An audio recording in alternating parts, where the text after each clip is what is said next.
Hey everyone, welcome back to Python for Beginners series, and this is gonna be our video number 26. And here is our question, that is, write a Python program that takes a URL as input and returns the HTTP status code for that URL.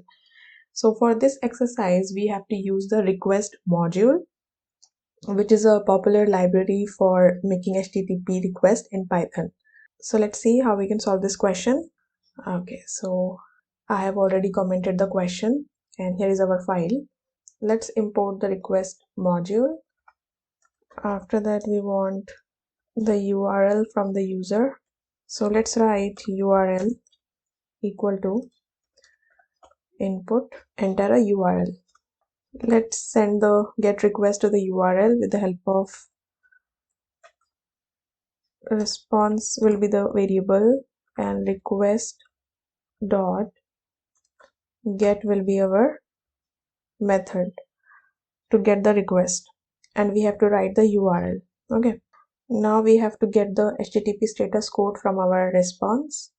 Status code will be our variable equal to response dot status code.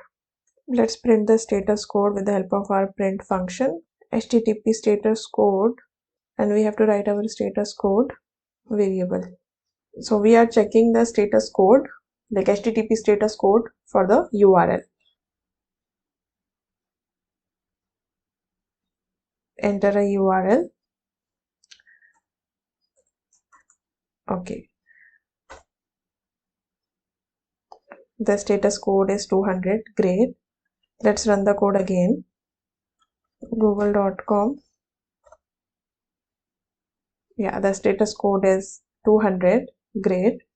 Let's run the code again, and at this time we'll write this ocintintelligence.com URL,